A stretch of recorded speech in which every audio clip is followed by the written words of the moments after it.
So mag-story time tayo ngayon. Kung okay lang sa inyo, kung ayaw nyo ng drama, ayaw nyo mainis, ayaw nyo maurat, or magagalit kayo sa akin kasi ibubunyag ko to. Talagang hindi ko na siya pwedeng itago kasi kailangan ko siyang ilabas. O mapapaliw ako.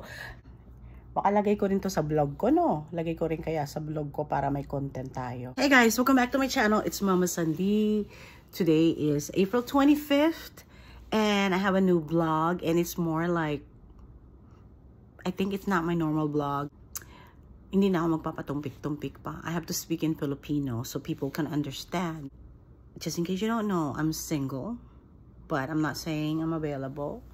But yes, I am dating somebody, but then we're not gonna talk about that. We're gonna talk about something else. In 2017, I broke up with my ex. Literally, we broke up. Around 2021, I moved out from our home here in Hawaii. And my son chooses to stay with him, and that's fine. Okay, that's not the topic that we're gonna talk about today. It's more like a rant and clarification of something, because I posted so many shit on social media already, and I think you guys need to know. Nag-start itong itong drama na to last year pa kasi to, pero I let it go kasi alam ko wala naman ako magigain doon kasi tahimik na sana ang buhay ko. Pero tong gagang to, okay, pangalan natin siyang si Rose. Yan ang totoong pangalan niya, pero hindi ko alam kung si Rose or Amy or what. So eto nangyari, last year pa lang may nag-message sa akin na babae. Kinontak niya yung isang Facebook friend ko at ang sabi niya, uy, sabihin mo niya, wag niya nang wag niyang balikan pa si kasi may girlfriend na. And I'm like, huh?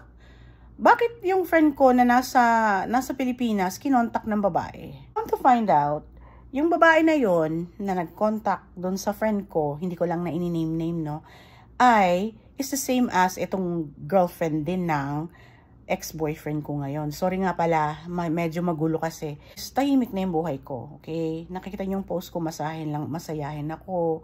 Wala akong problema. Talagang nagtatrabaho lang ako. I'm pretty sure, alam niyo naman ang ugali ko. Alam niyo kung ano yung nagpapasaya sa akin. So, eto naman ngayon, ditong si Gaga, nagkontakan kami, nag-usap kami, nagsusumbong siya na, oh, inaapi ako ni yung ex-boyfriend ko daw. Inaapi daw siya, kesyo daw feeling niya, may ibang babae. Sabi ko, hindi ko na, out na sana ako dun eh. Problema niya na yun sana, pero hindi ko alam kung bakit. Nakipag-usap pa rin ako sa kanya. Siguro maawain ng ate niyo. So, I talked to her. And then sabi niya, baka may babae daw. Sabi ko, hindi ko lang sure kung may babae. Pero kausapin mo na lang. Problema niyo na, hindi ko na problema yan. So ngayon ang nangyari, niya sinabi, kesyo makikipaghiwalay na siya, sawang-sawa na siya. So she's telling me kung ano yung problema namin ni ex ko. Yun din ang problema na sinusumbong niya sa akin ngayon. Sa akin naman, wala na ako doon, out na ako doon. Wala akong narinig sa kanya for the whole month. Next thing I know, sila na naman ulit. O di okay na sana. Okay na. Wala nang problema. But for some reason, parang nairita ako kasi parang nagsinungaling siya. Iiyak-iyak ka. Nagsusumbong ka sa akin. Tapos, come to find out, she wants me and my ex to fight. Parang gusto niyang mag-away kami. So, feeling niya siguro gusto pang makipagbalikan ako kay ex. Like, wala talaga akong balak makipagbalikan. Pero kinakausap ko yung ex ko kasi meron kaming anak. Diba? May anak nga kami. And then you can't change that. He's the dad. I'm the mom. I'm still the mom. I'm still have the responsibility for raising that kid. And syempre, gusto ng bata dun sa amay. Anong magagawa ko? So anyway, you know how petty I am. It's exactly 1 year na. Syempre, dinedma ko na, no? Hindi ko na pinapansin. Alam ko naman. Kung kasi sa akin, kung masaya si ex-boyfriend ko, na ama ng anak ko, masaya siya. Dahil din sa much younger girl, much younger person than I am. Take note, 53 na ako. Yung girl is parang 40 lang ata, no? 40. Masaya na ako doon, na masaya din siya, na lumalabas siya. Pero pansin ko, minsan kasi tinitingnan ko rin yung Facebook ni ex. Wala akong makitang isang picture nilang magkasama na, kung magkasama nga sila, naka-glasses siya. Parang kinakahiya niya pa makasama yung ex ko. Diyos ko Lord.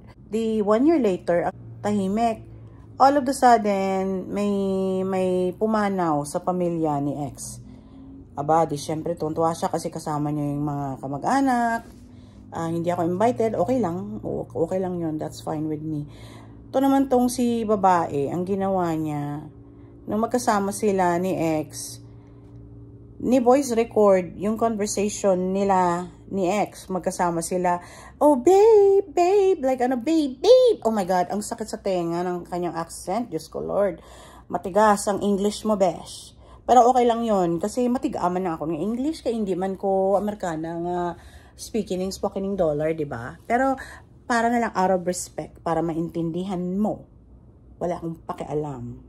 Pero okay lang sana, okay sanang lahat. Kung hindi mo pinagpapadala sa akin yung mga voice record na magkasama kayo na minumudmud mo talaga sa mukha ko na masaya kami ni babe, babe, babe. Alam mo yung mga lovers conversation sa phone? Do I need to hear it? Kasi sa phone ni ex nakalagay yung message. Kala ko may importanteng message para sa akin, para sa anak ko. Hindi pala. Okay kami ni ex. Walang problema. Nangyari once, so I let it go. Let it slide. And then, next thing you know, naulit-ulit. So sinabi ko sa kanya, why are you doing this? Why do you have to send your conversation with him and your conversation for good freaking 3 minutes? And do not tell me na nabat dial yung phone. No way. With me? Twice? I mean, kailangan pa ba talagang iparinig sa akin yun kung matino kang babae? Hindi mo na pinaparinig yon. Tapos siyempre, mega denial siya. Yung humayo na kamag-anak ni ex, pinost niya pa sa TikTok. Pinost niya pa. Tuwan-tuwa pa siya. Pinost niya pa. Pinopost niya. Talagang nananadya talaga siya na pakita sa akin na, oh, ang close kami. Wala akong paki. As in, wala talaga akong pakialam. As in, wala. Kahit na magpakasal man kayo ngayon, wala akong paki. Happy ako. Pero, sana, wag nyo na akong iistorbohin kayong dalawa. Tapos, ang kapal pa ng mukha mo, mapapatawad sana kita eh. Kaso, kukuha-kuha ka ng picture sa salas pa ng bahay. Na bahay ko rin ha. Bahay ko pa rin yun. Kasi yung bahay na tinitirhan namin, dati, ni ex, is under my name too. Andin yung pangalan ko. Nakabuka ka doon. Pinost mo pa, nakabuka ka sa sala. Hindi ka ba nangiya sa sarili mo? Teacher ka ba talaga? I mean, trip mo yun. Kung trip mo yun, okay lang. Okay lang, pero wag naman dun sa bahay, be. Nakikita ng mga tao eh. Nakikita ng tao. Nakikita ko. Insulto sa akin yun. Sarili kong bahay yun eh. May pangalan ko sa bahay na yun. Pero, anong ginawa mo? You disrespected. You put your freaking legs. Sana andito pa sa akin yung video eh. Pero, wala na. Na-delete ko na yung picture. Pero, mukhang hindi normal sa teacher yun. Teacher ka ba talaga? Teacher ka ba talaga sa ayos mong yan? I mean, if you feel like, oh, I'm so pretty, and tapos tawagin mo kang fat face. Hoy, fat face man ako. Ha? Yung ex ko, sinuka ko na.